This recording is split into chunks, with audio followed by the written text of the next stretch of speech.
Budget নিয়ে ঢালিউড নির্মাতারা নানা আওয়াজ দিতে থাকেন। তেমন আওয়াজ দিয়ে সামাজিক যোগাযোগ মাধ্যমে হাসির খোরাক হলেন পরিচালক সাদাত হোসেন লিটন। বলছিলেন নতুন সিনেমা অহংকার নিয়ে, যার প্রধান দুই চরিত্রে অভিনয় করেছেন শাকিব খান ও শবনম বুবলী। আরও আছেন তমা মির্জা ও নতুন। লিটন শুক্রবার রাতে ফেসবুকে লিখেন, বাংলাদেশে নির্মিত এই যাবৎকালের সবচেয়ে বিগ বাজেটের মুভি অহংকার দেখার আমন্ত্রণ রইল। শাকিব বুবলীর অসাধারণ অভিনয় সমৃদ্ধ বাম্পার হিট মুভি অহংকার। পোস্টে অনেকেই সিনেমা বিষয়ক নানা গ্রুপে ও পেজে শেয়ার দিয়েছেন। সেখানে দেখা গেছে হাস্যকর এবং রসাত্মক মন্তব্য।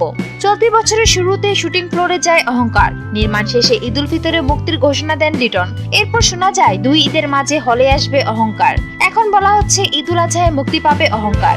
জুনে অনলাইনে অহংকারের টিজার মুক্তি পেয়েছে, যা নির্মাণ দুর্বলতা ও কিছু সংলাপের কারণে আলোচনায় তোলে। আমাকে রেপ করা তো দূরের কথা, আমাকে টাচ করতেও তোর ঘৃণা লাগে, এবার পা মেসেজ কর, এমন সংলাপ শোনা যায় বুবলির মুখে। অন্য একটি দৃশ্যে শাকিব বলেন, ম্যাডাম আপনার মনটা শক্ত হলেও শরীরটা খুব নরম। সুপ্রিয় দর্শক, আপনারা আপনাদের যে কোনো মতামত কমেন্টের মাধ্যমে শেয়ার করতে পারেন আমাদের সঙ্গে। আর আমাদের ভিডিওটি যদি আপনাদের একটুও ভালো লেগে থাকে তাহলে আমাদের চ্যানেলটি এখনই সাবস্ক্রাইব করুন। লাইক কমেন্ট শেয়ার করতেও ভুলবেন না। ধন্যবাদ।